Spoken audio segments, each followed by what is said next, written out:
በዳንግላ ከተማ ዊዞን የተፈጠረው ነገር ምንድነው? የዳንግላ ከተማ ሁጥባ መስጂድ ኢማም የሆኑት ሼህ ሶፊያን አህመድ ማንነታቸው ባልታወቀ ታጣቂዎች መገደላቸውን ተከትሎ ከፍተኛ የሆነ ቁጣ በማህበረሰቡ ዘንድ መቀስቀሱን እየሰማን እንገኛለን። ኢማሙ ከሃይማኖት አባትነት ባለፈ የተከበሩና የተፈሩ የሀገር ሽማግሌ።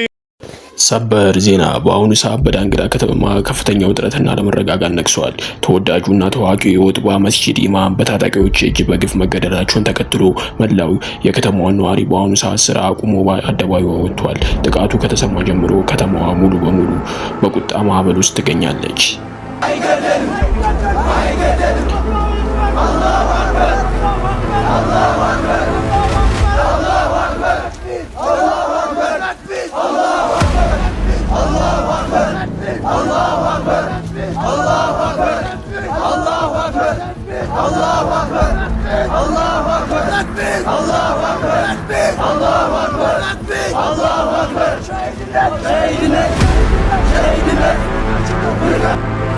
ይህ ጥቃት ማህበረሰቡን ለማሸበር እና እርስ በርስ ለማጋጨት ታቅዶ የተፈጸመው ቢሆንም ከቦታው የምናገኛቸው ምስሎች ግን ሌላ አስገራሚ እውነታ እያሳዩ ነው። ጥቃቱን ተከትሎ ሙስሊም ክርስቲያኑም እጅ ለእጅ ተያይዞ ታጣቂዎችን እያወገዙ ነው። አሁን በዳንግላ ከተማ ምን እየተካሄደ ነው? ታጣቂዎችስ እነማን ናቸው?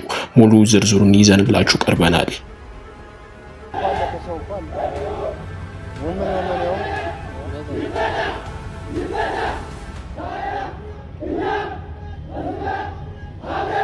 ትላንት የተፈጸመው የአሳዛኝ ግድያ ሙሉ በሙሉ ታቅዶበት የተደረገ መሆኑን የዓይን እማኞች ይናገራሉ። ታጣቂዎች የሃይማኖት መሪውን ኢማም ኢላማውን እያደረጉ በዋና ከተማ ውስጥ ትልቅ ሃይማኖት ግጭት ለመቀስቀስ እንደነበረ መረጃዎች ይጠቁማሉ። ቀደም ሲል በሀገሪቱ የተለያዩ ክፍሎች ተመሳሳይ የሃይማኖት ግጭት የተከሰተ የነበረ ቢሆንም የዳንግላ ሁኔታ ግን ፈጽሞ የተለያየ ሆኗል። ይጮሃል። አገዛዙ በአርሲና በተለያዩ ቦታዎች የሃይማኖት ጦርነት ለማስነሳት ቢለኩስም ህዝቡ ግን ይህንን ሴራ ስላረገበበት አሁን ደግሞ በዳንግላ ከተማ የሁጥባ መስጂድን ኢማም ገለውታል የመንግስት ወታደሮች። ታዲያ ይህንን ደግሞ ክርስቲያንና ሙስሊሙ በምታዩት መልኩ ወጥቶ እያወገዘው ይገኛል። መንግስት ገዳይ ነው፣ መንግስት የሃይማኖት መሪን እየመረጠ ይገላል ይሉታል። ተመልከቷቸው። በዳንግላ ከተማ ዊዞን የተፈጠረው ነገር ምንድነው? የዳንግላ ከተማ ሁጥባ መስጂድ ኢማም የሆኑት ሼህ ሶፊያን አህመድ ማንነታቸው ባልታወቀ ታጣቂዎች መገደላቸውን ተከትሎ ከፍተኛ የሆነ ቁጣ በማህበረሰቡ ዘንድ መቀስቀሱን እየሰማን እንገኛለን። ኢማሙ ከሃይማኖት አባትነት ባለፈ የተከበሩና የተፈሩ የሀገር ሽማግሌና የተጣላን አስታራቂ፣ የተራበን አጉራሽና የታረዘውን አጉራሽ መሆናቸውንም የአካባቢው ሰዎች እያሳወቁ ይገኛሉ። እንደዚህ አይነቱ ድርጊት በሀገራችን በተደጋጋሚ እየተፈጠረ መሆኑን ተከትሎ በርካታ ትላንት የተፈጸመው ይህ አሳዛኝ ግድያ ሙሉ በሙሉ ታቅዶበት የተደረገ መሆኑን የዓይን እማኞች ይናገራሉ። ታጣቂዎቹ የሃይማኖት መሪውን ኢማም ኢላማ ያደረጉበት ዋናው ምክንያት በከተማ ውስጥ ትልቅ የሃይማኖት ግጭት ለመቀስቀስ እንደነበረ መረጃዎች ይጠቁማሉ። ቀደም ሲል በሀገሪቱ የተለያዩ ክፍሎች ተመሳሳይ የሃይማኖት ግጭት የተከሰተ የነበረ ቢሆንም የዳንግላ ሁኔታ ግን ፈጽሞ የተለየ ሆኗል።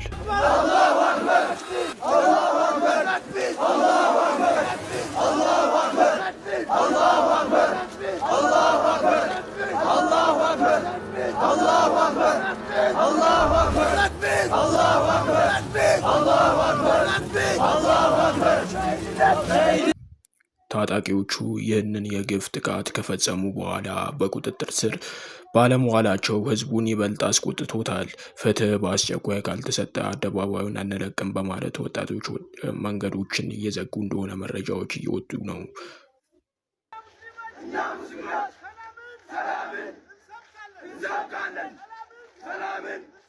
አሁን የምታዩት ቪዲዮ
شهيدنا